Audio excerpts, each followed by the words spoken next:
लोग मारे घूम रहे हैं, दुख मिटाने के लिए सोचते हैं कोई जादू कर दे, कोई टोना कर दे, कोई जंतुर बांध दे, कोई आशीर्वाद दे दे। अरे काहे को पागल हो?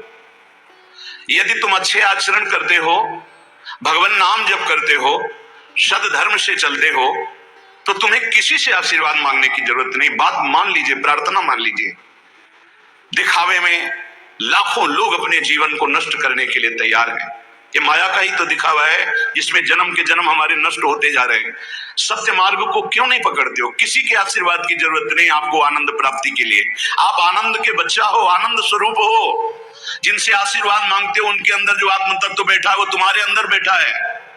वही संपूर्ण आनंद लिए तुम्हारे अंदर बैठा है। तुम्हें किसी से गियाने की जरूरत नहीं। बस तुम अपने स्वरूप को नहीं पहचान पा रहे हो, अपनी शक्ति को जागृत नहीं कर पा रहे हो, इसलिए तुम दौड़े घूम रहे हो। भागने की जरूरत नहीं है। सत्संग सुनो, उसे अपने आचरण में उतारो।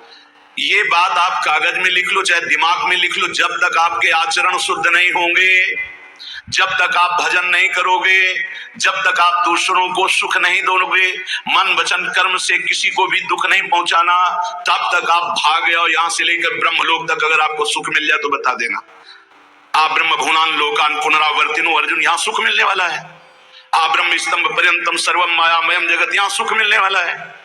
अगर सुख सिंधु भगवान का भजन नहीं करेंगे, बैठ के अपने घर में बैठकर आधा घंटा भजन नहीं करेंगे, मारे घूम रहे हैं, सोच रहे हैं ये भगवान का अवतार है, हमारा कल्याण हो जाएगा। ए भाई, जब भगवान वास्तविक अवतार लिए और जो भजन नहीं किए उनका भी कल्याण नहीं हुआ। भगवान के अवतार के समय हम भी रहे होंगे कहीं ना कहीं, किसी जीव जंतु के कल्याण हुआ क्या? अब भजन करोगे तो कल्याण हो जाएगा। हमारी बात मान लो। बार बार आपको कभी कड़वे शब्दों में, कभी मीठे शब्दों में बताते हैं, ए भाई, बचपन से भगवान के मार्ग में लगे हुए हैं।